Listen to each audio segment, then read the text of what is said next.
Hello viewers, welcome to 3R classes. घटना चक्र, आय दृष्टि, करंट अफेयर्स को हम लोग अपने वीडियोस में कवर कर रहे थे। उसी के क्रम में ये हमारा अगला वीडियो है। चलिए बिना टाइम वेस्ट किए हुए क्लास को शुरू करेंगे। करंट अफेयर्स जिस भी एग्जाम में पूछा जाता है उसके लिए बहुत ही महत्वपूर्ण साबित होगा। ये आय दृष्टि बहुत इंपॉर्टेंट होता है, आप सभी लोग जानते हैं। चलिए शुरू करेंगे गाइस। क्लास शुरू करने से पहले आप लोगों से रिक्वेस्ट है, अगर वीडियो पसंद है तो लाइक एंड शेयर कर दिया करिए। चैनल पर पहली बार है तो प्लीज़ सब्सक्राइब करिएगा। वीडियो को पूरा ज़रूर देखिएगा, आप लोगों से रिक्वेस्ट है। चलिए शुरू करेंगे। लेगाटम समृद्धि सूचकांक 2023 फरवरी में इसका 16वां संस्करण जारी किया गया था और ये 167 देशों को इसमें रैंकिंग प्रदान की गई थी। जो इम्पोर्टेंट है वो मैंने पहले से हाईलाइट करके रखा है, हम लोग वही पढ़ेंगे। इसमें शीर्ष स्थान किसको मिला है? डेनमार्क को इसमें शीर्ष स्थान पर रखा गया है और दक्षिण सूडान को इसमें अंतिमवी रैंक प्राप्त हुई है, यानी 167वां स्थान इसको प्राप्त हुआ है। अगर इस सूचकांक में शीर्ष 5 देशों की बात करेंगे तो डेनमार्क का पहला स्थान है, स्वीडन दूसरे स्थान पर है, नॉर्वे तीसरे स्थान पर है, फिनलैंड चौथे और स्विट्जरलैंड का 5वां स्थान है। फिर से एक बार देख लीजिए, डेनमार्क पहले स्थान पर है, स्वीडन दूसरे स्थान पर है, नॉर्वे तीसरे स्थान पर है। गाइज ये जितने भी इंडेक्स हैं आप लोग इनको 2-3 पेज में इनका नोट्स बना लीजिए, छोटे छोटे। एग्जाम से पहले इसका रिवाइज करिएगा। देखिए आपको यहाँ से क्वेश्चन ज़रूर मिलेंगे। इंडेक्स से हमेशा क्वेश्चन ज़रूर पूछा जाता है। अगर भारत की बात करेंगे तो भारत को 103वां स्थान प्राप्त हुआ है, जबकि 2022 में भारत को 100वां स्थान प्राप्त हुआ था। तो भारत का स्थान याद रखना ज़रूरी है। भारत को इसमें 103वां स्थान प्राप्त हुआ है। अगले टॉपिक पर मूव करेंगे।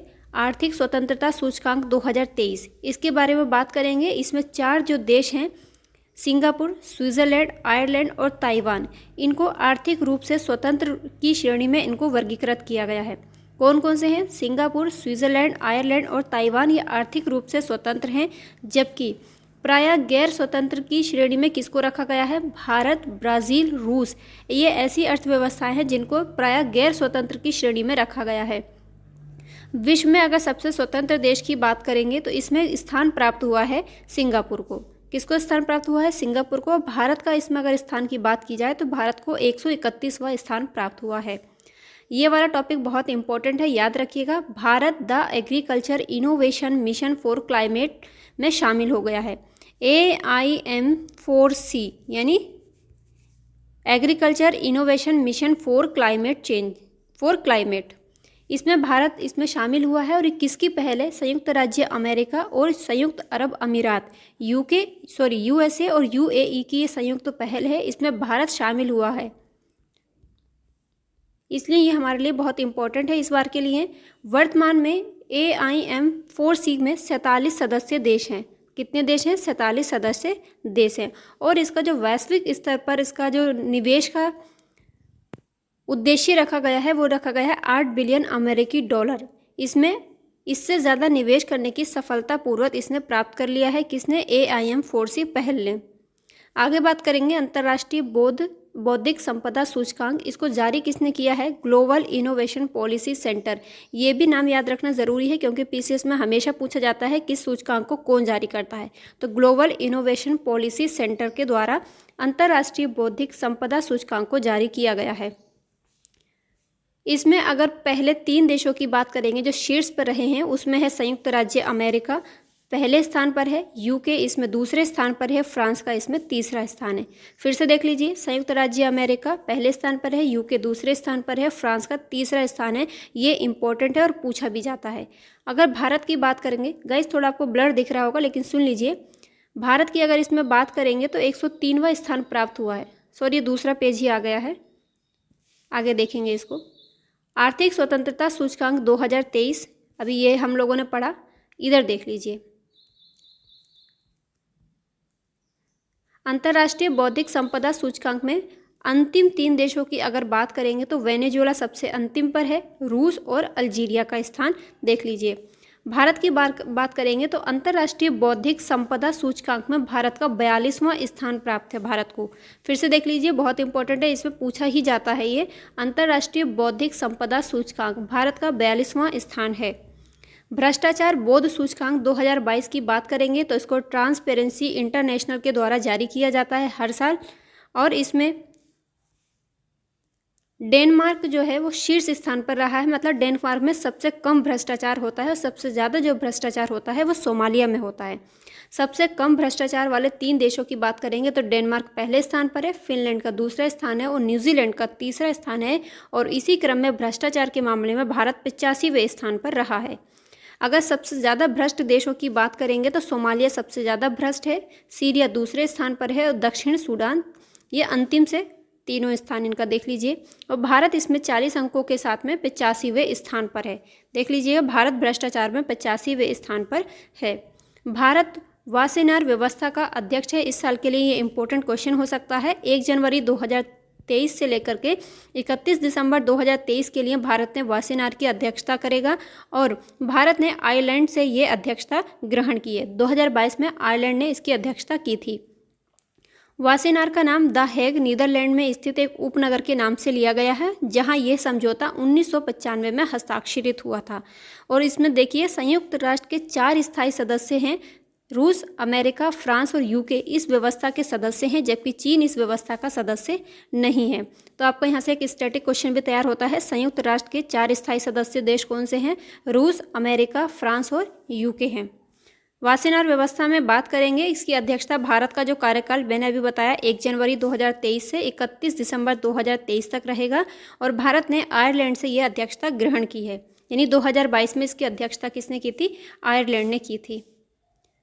मानव स्वतंत्रता सूचकांक मोस्ट इंपॉर्टेंट है। इसको जारी करने वाली जो एजेंसी है, इंस्टीट्यूट है, उसको देखिए, वाशिंगटन का है कैटो इंस्टीट्यूट है और कनाडा का फ्रेजर इंस्टीट्यूट, इसके द्वारा संयुक्त रूप से इसको जारी किया जाता है और ये सूचकांक का 8वां संस्करण है।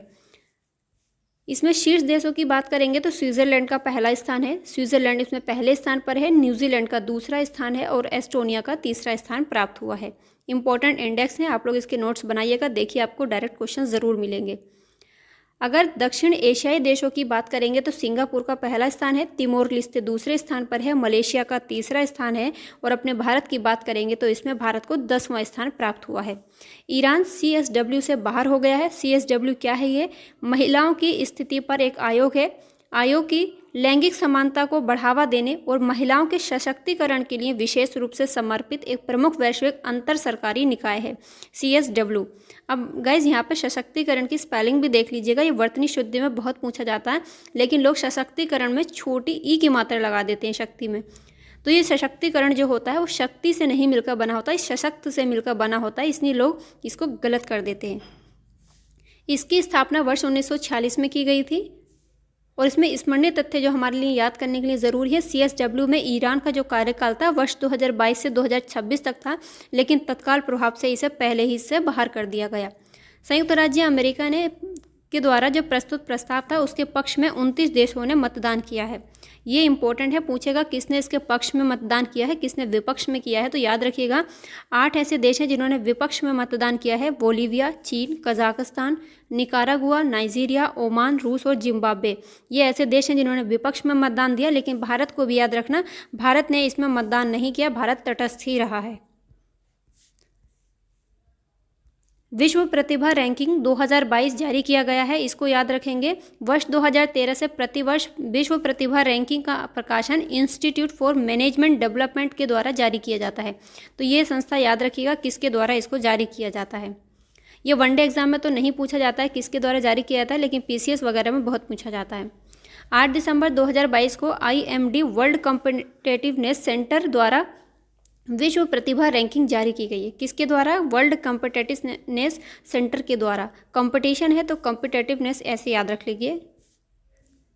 इसमें शीर्ष देशों की अगर बात करेंगे तो इसमें स्विट्जरलैंड का पहला स्थान है, यानी स्विट्जरलैंड में ज़्यादा प्रतिभाएं हैं। स्वीडन का दूसरा स्थान है और आइसलैंड का तीसरा स्थान है। अगर इसमें भारत की बात करेंगे तो भारत को 52वां स्थान प्राप्त हुआ है।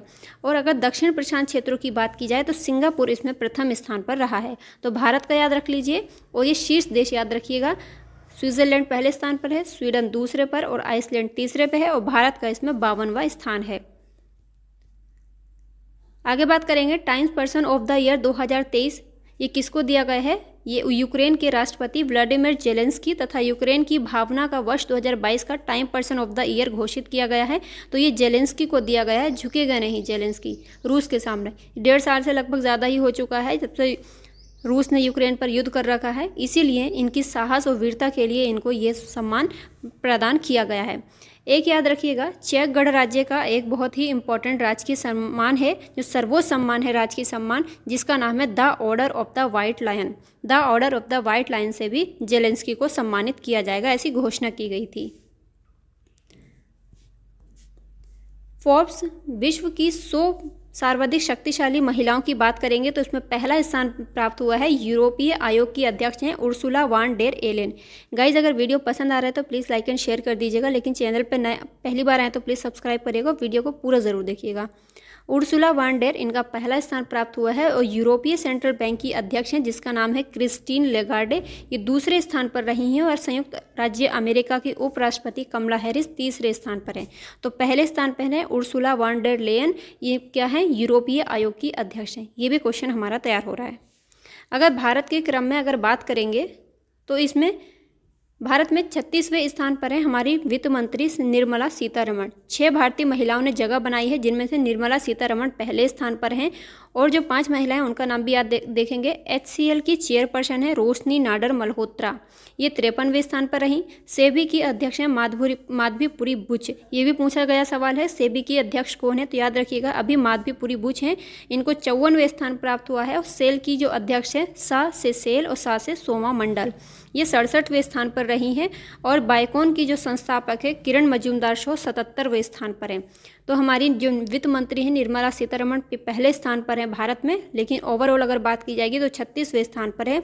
लेकिन ये याद रख लीजिएगा, HCL की चेयरपर्सन रोशनी नाडर हैं, सेबी के अध्यक्ष माधवीपुरी बुच हैं, सेल की अध्यक्ष सोमा मंडल हैं, ये नाम याद रखिएगा। गाइज, आज की क्लास में इतना ही है, कल को मिलेंगे आगे के टॉपिक के साथ। तब तक ने अपना ख्याल रखिए, पढ़ते रहिए, बार बार रिवीजन करते रहिए। इनके जो इंडेक्स आज पढ़ाई है इनके सारे नोट्स बना लीजिए, क्वेश्चन ज़रूर मिलेगा। आप लोग मेहनत करते रहिए, कामयाबी ज़रूर मिलेगी। बाय।